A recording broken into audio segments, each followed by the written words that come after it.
My diet for like an entire summer was 7-Eleven chili cheese dogs, taquitos, bubblegum Slurpees, and cocaine. And somehow I didn't die, and that sustained me. It do be like that.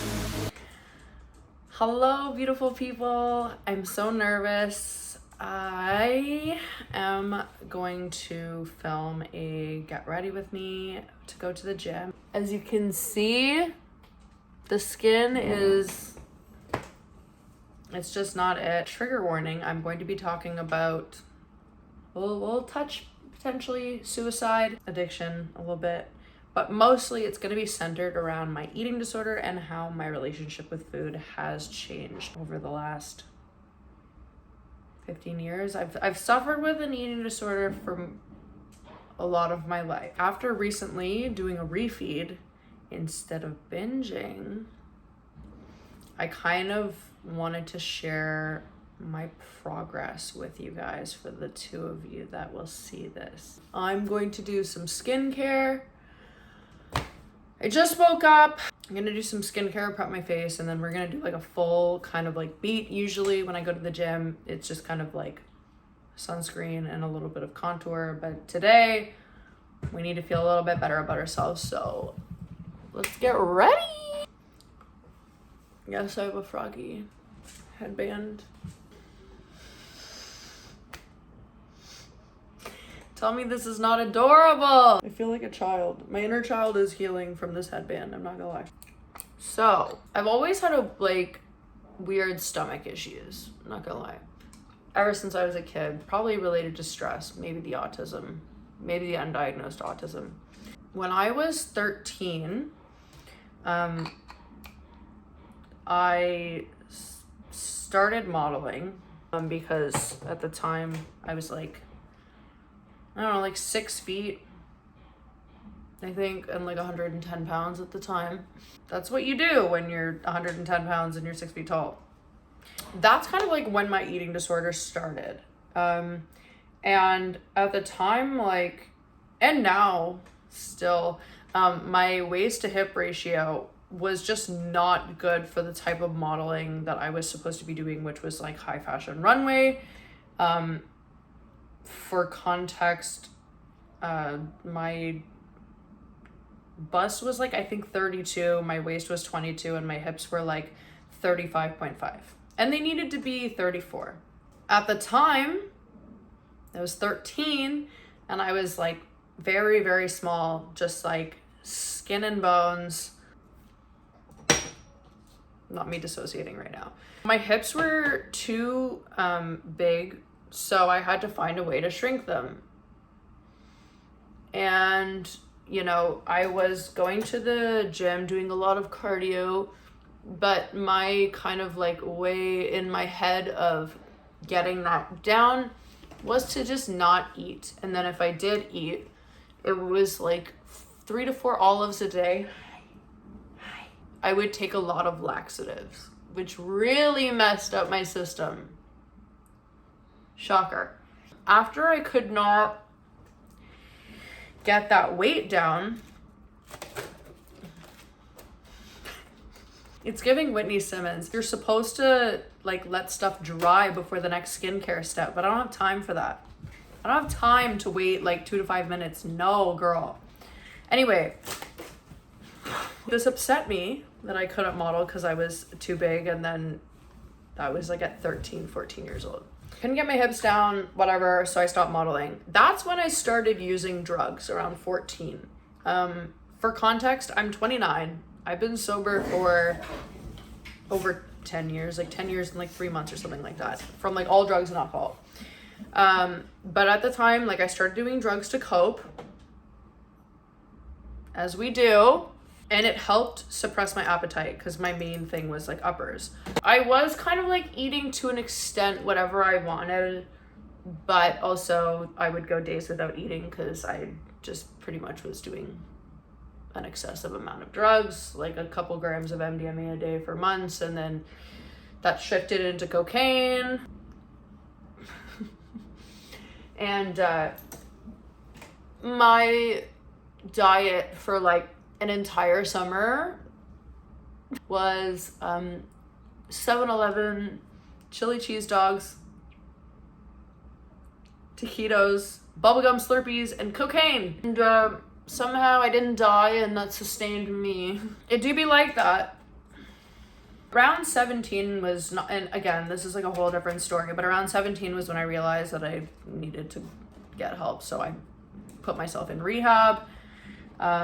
And it wasn't until the fourth time in rehab, fourth time's the charm, not the third time. It wasn't until the fourth time in rehab that it was actually successful. And in that time, I got sober the day after I turned 19.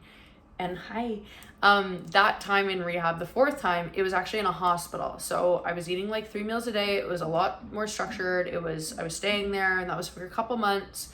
And it was hospital food. So it tasted like not great, but it was like portion controlled. So that was good for the first time in my life. Like I had that. After I got sober, I lost a bunch of weight and kind of hit like 125, 124. And then I started, oh no, I forgot to put the hydrating facial mist on.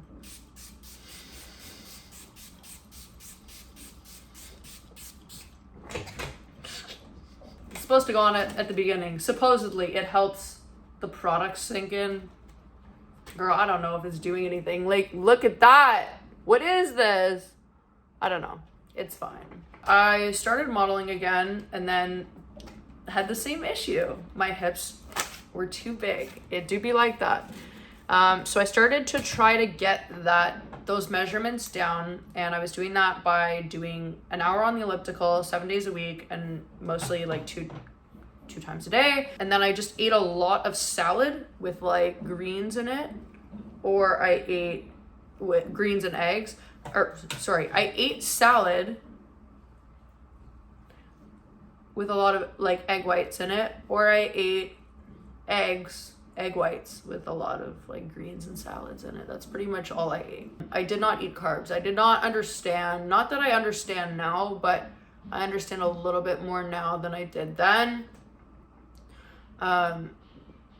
About like food and what you need to fuel your body. I thought carbs were bad. I was constantly told carbs were bad, so I tried to avoid carbs at all costs. Fast forward, obviously, could not get the hips down, because guess what? I was already skin and bones, and you can't spot reduce fat. And also, hips are hips, they are bones. When I was 13, when I first found this out, I literally asked my mom if I could get surgery to shave my hips down at 13. Anyway, I encountered the same issue. My hips are big, it is what it is. So I couldn't model. So I kind of like stopped going to the gym, got into a relationship, as I do. Never again. Got into a relationship, was kind of like eating, whatever, everything was fine. I did like binge quite a bit, but I didn't realize it was binging. Then got out of the relationship, and this is when I started going back to the gym, as I do. Again, never again. At the time, I was probably around like 140, 150. And that's when I started like weight training for the first time. Mainly, I mean, I went from pretty much just doing like cardio to doing legs like and glutes. And then learning how to lift, doing deadlifts, doing squats, stuff like that. And that's what I started doing. Then I got into another relationship. Shocker. Stopped going to the gym again. And was eating a lot. He cooked all the time, and we were eating out a lot, eating really bad foods. and my mental health was low. Let's be real, pretty emotionally abusive and stuff. Oh my God, this is so awkward. There are construction workers and I have floor to ceiling windows.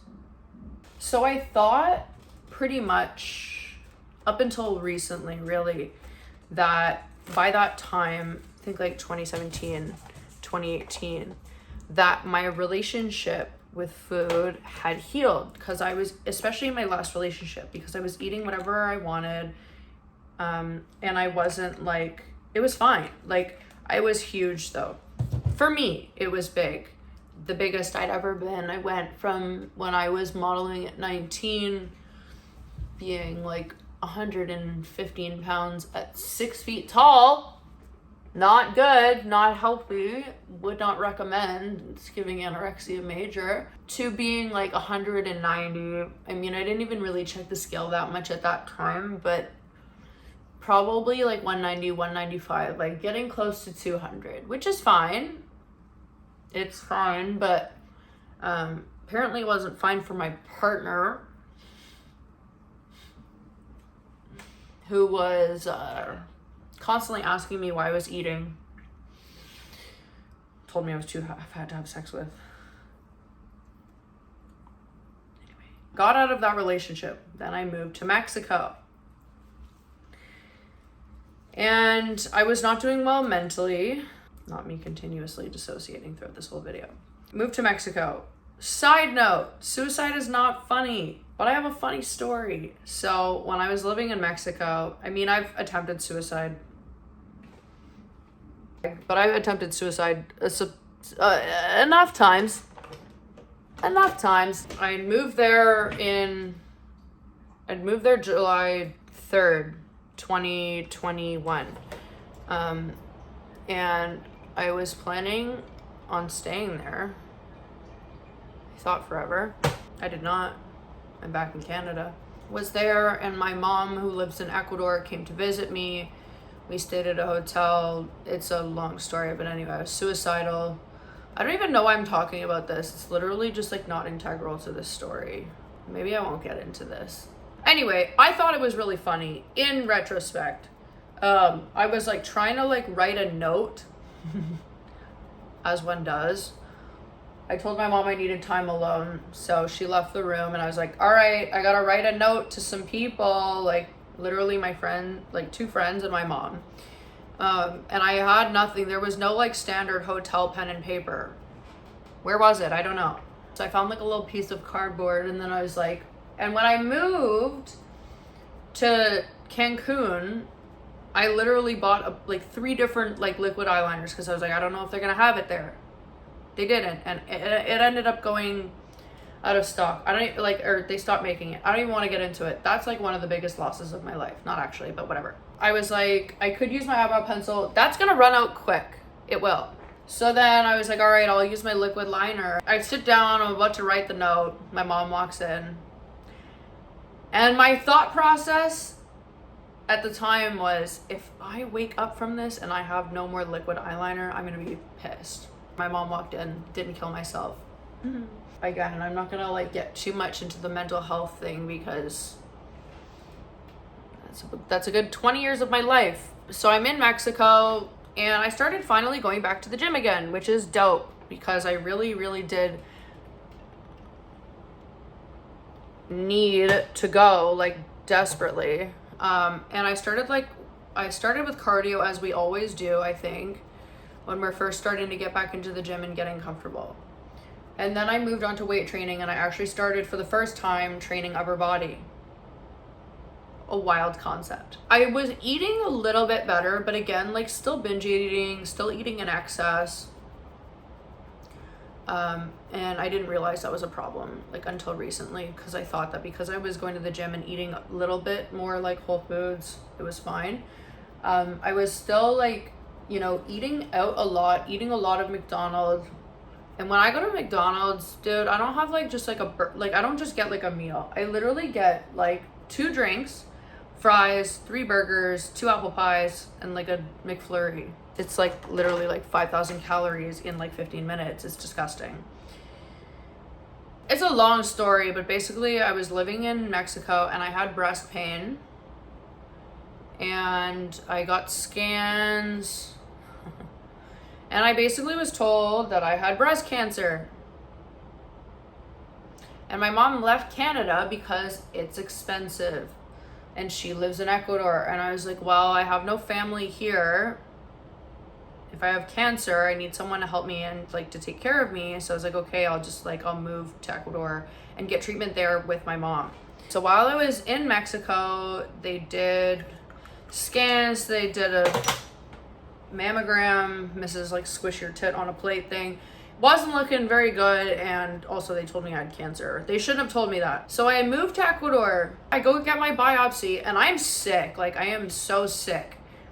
Turns out I was in the hospital. Turns out I had a parasite, girl. And a bunch of stuff. I had like grade 3 dehydration. I almost died from being dehydrated. I was literally sick for months. It was horrendous. Found out I also didn't have cancer. Ended up moving back to Ottawa and then literally getting a lumpectomy. I find out also from like a million blood tests, stool, urine, like a million tests from a hospital stay in Cuenca, Ecuador, that I have a gluten intolerance. And I've been literally sick my whole life. Like food, just like, and me, I always get sick. It's messed up. So I started shifting what I ate and started eating gluten-free. And wow, shocker, I felt way better. When I was sick, because I was sick for like 5 months, I lost a lot of weight. And I had already been like working out and going to the gym, so I lost weight from that. But I lost like a pretty substantial amount of weight, and I was back around to like 165. I moved back to Canada. Why? A few reasons. One, Ontario has really good tap water. I'm just saying, like, it's so good. And also we have cheese here. Ecuador, where I was living, the cheese there, it was lacking, and I really like cheese. So I moved back here and I started going to the gym again. I signed up for Anytime Fitness, shout out Anytime Fitness. And I started training again. And at this time still, I knew nothing. Like literally my version of training was training 6 days a week, 2 to 3 hours a day, and literally 1 day lower body and 1 day upper body. That was like my split. Like not that I know anything now. I'm not gonna lie. I know nothing now. But I know a little bit more than I did like last summer. I start working out and like around like November of 2022, that's where I'm like starting to go hard again. Cause I'm like, I recovered from being sick. I felt better.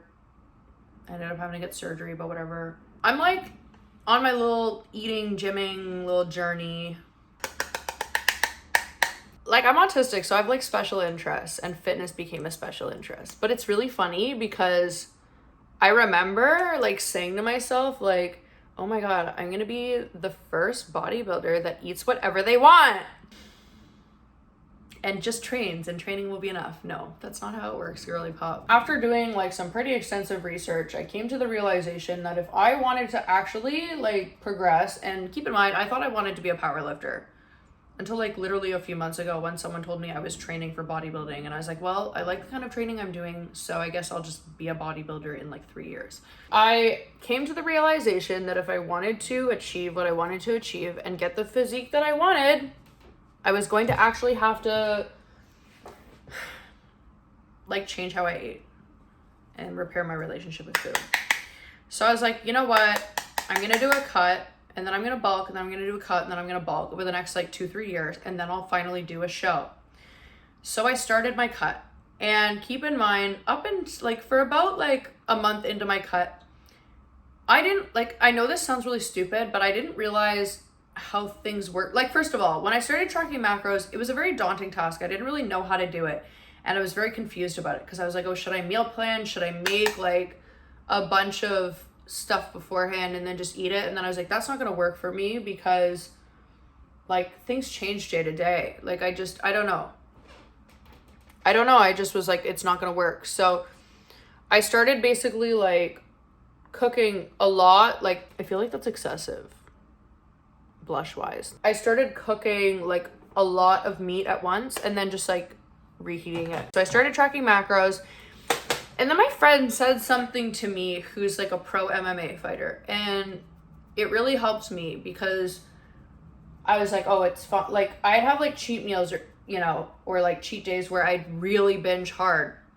And I'd be like, oh, it's fine, but why am I not like making a lot of progress? And he was like, the body is not on a 24-hour timer. Like if you eat food, like it's still in your body, just like the 24 hours, it doesn't make it like dissipate and go away. And I was like, okay, that's good to know. I'm stupid. I didn't know. I still know nothing. So I started tracking my macros, and I started off, when I started my cut, I think I had tried to do 60 and 50. Going from like, let's be real, around like 45 to 5,000 calories a day to 60 and 50. It just wasn't the vibe. It wasn't the move. And I was also hitting protein for the first time in my life. And I was trying to do a gram of protein per pound of body weight, which is a huge shock to the system. I'm not gonna lie, like it's different. Like I started almost treating things like I was actually in prep for a competition. That got to me around May, after like really going hard for a couple months, not eating out. Like I can't even remember the last time I ate McDonald's. It got to me. Oh my God, I literally wasn't even recording. I don't even really know where I'm going with this or where I left off. All I know is that this fitness journey, it has to be like, you have to find a way. I'm trying to find a way to make it sustainable. I'm trying to repair my relationship with food. And I've been doing that. Like recently something huge happened where I started binging and I was like, you know what? I'm going to track this. And then I didn't know what a refeed day was. So I was like, I'm going to just do I Googled it and I was like, I'm going to do a structured refeed where I'm just like eating a little bit more carbs. I ended up eating like literally 1,000 more calories than like my macros really on this cut were allowing me. But I wasn't like, I didn't go ham. It wasn't unstructured. It was a lot better than in the past when I've done this. So it was like, that was huge progress for me, which is very exciting. And this whole journey into like discovering that I want to do bodybuilding, it's gonna take a long time. It's gonna take like, for me, like it's funny because people will ask me kind of like about my fitness goals and stuff, and I'll be like, it's gonna take me like 2-3 years to get to my physique that I want right now. Again, that like changes and evolves over time. But it's gonna take me a hot minute, and that's because I need to cut and bulk and cut and bulk and cut and bulk. And the thing is for me, just because of my history with drugs, because of my mental health issues, I cannot do performance enhancing drugs. I cannot take test. I cannot take Tren. I cannot take Anavar. It's very annoying because I'd like to, but I can't. It's just a little rule that I've made for myself to protect myself. And there are things that I've like little rules that I have within sobriety that have enabled me to stay sober for as long as I have, and I follow those rules. And guess what? I've been sober for literally over a decade. So obviously I'm doing something right. Not me literally not having any eyebrows because I literally cut them off a few months ago. I'm regrowing them though. She's growing. It's funny because I'll talk to people and they'll be like, oh, like, no, what's your fitness journey? And I'm like, oh, it's going to take me a few years. And I'm okay with that. Like, I like the process. I love it. I love living the bodybuilder lifestyle. I've been going to the gym on and off for a long time, and I'm finally repairing my relationship with food. I'm good with eating the same thing every single day. I've been doing it for months. I'm good with cutting. It's hard, I'm not gonna lie. I'm excited to bulk, but I'm good with it. I like this process and I like the journey. Like I'm not super hyper focused on the end result. I'm just liking the journey and what's happening so far. And I think the thing is when it comes to fitness, let's be real, a lot of people think that they can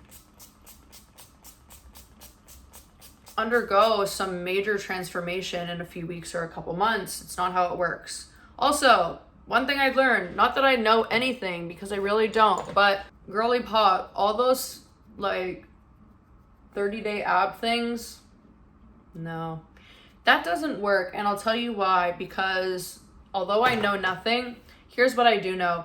You can't spot reduce fat. You just can't. And the thing is some people genetically hold a lot more fat in their stomach. I'm one of those people. It is what it is. Doing abs, like workout, doing crunches, like I'm not saying don't do core. And as someone who never does core, I need to do core more because I want to lift heavier and I want my lifts to improve.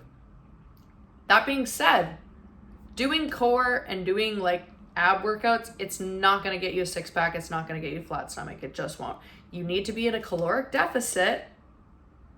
Okay? You with me here? You need to be in a caloric deficit over time, and you need to like lose weight on, and sometimes some people just hold a lot of weight in their stomach. It's like, it's genetics. Some people don't, some people do. So like, you can be like in a caloric deficit, you can be on a cut, and you know, you might not get rid of all of it. It just is what it is. It's hard, it sucks, but like, that's life, dude. It sucks to suck.